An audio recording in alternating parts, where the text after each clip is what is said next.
So I just saw a new movie. I saw that movie, Don't Worry, Darling, and I actually liked it. It was an interesting movie and an interesting perspective because it was basically like guys wanted the 1950s life with their wife staying home, taking care of the kids. But then towards the end, they tell you what's going on. So if you haven't seen this movie, you might not want to watch this video because I'm going to tell you about what happened in the movie. So basically, there was this woman.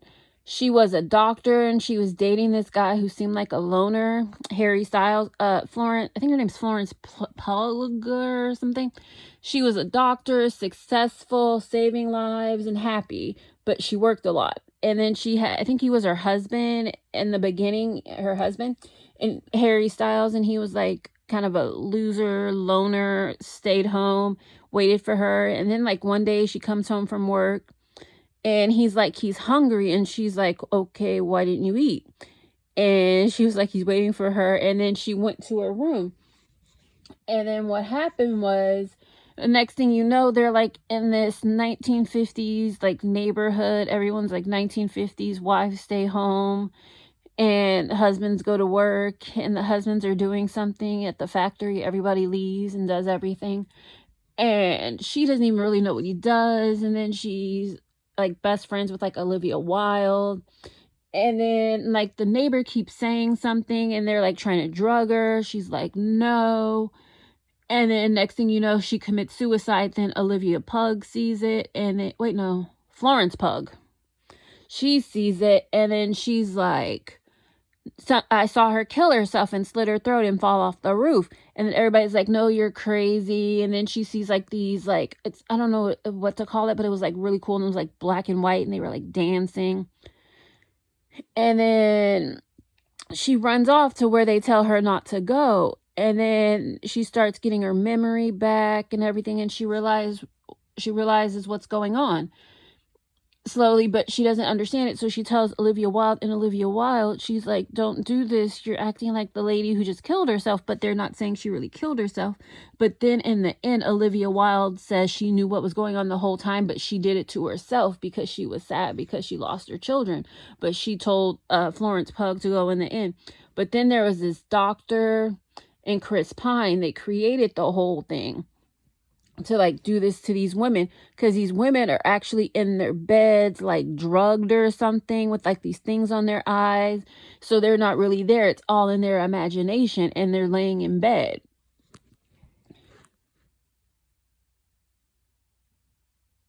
Yeah, yeah, it's crazy. And then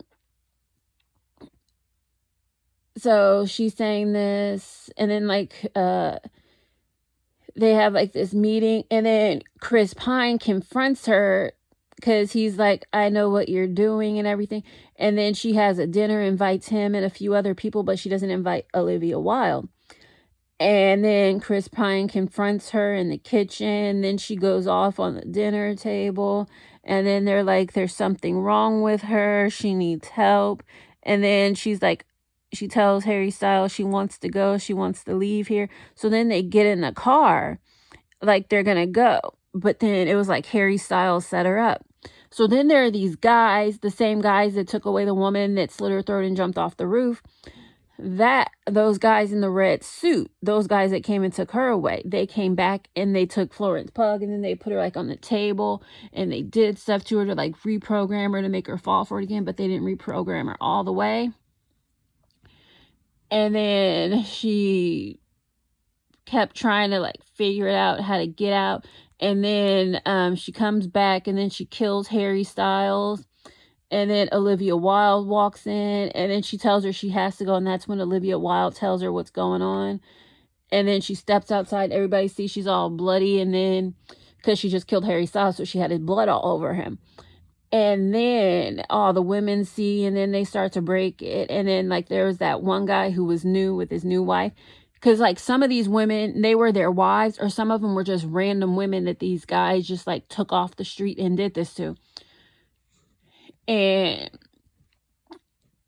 yeah, because they were like, I guess what they would call the incel guys.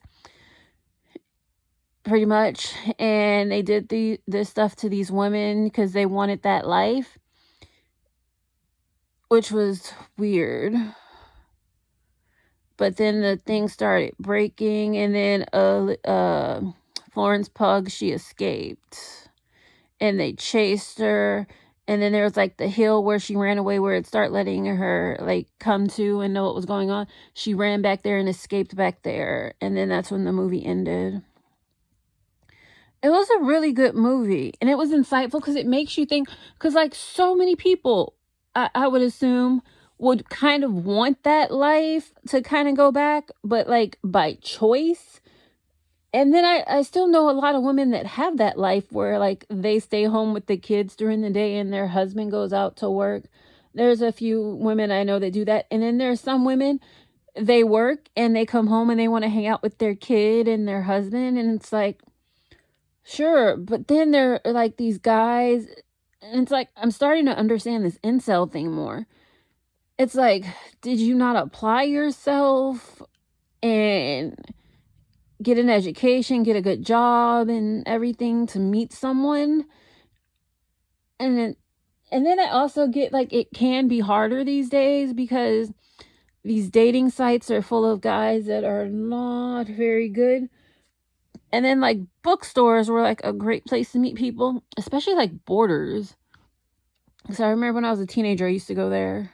I think I was a teenager or a little kid. I used to go, or maybe that wasn't Border. What is that bookstore? They used to have it at. They used to have bookstores in malls. Yeah, but that is my review of Don't Worry, Darling. I'd say go see it. It's a good movie. If you like, subscribe and all that good stuff. Bye.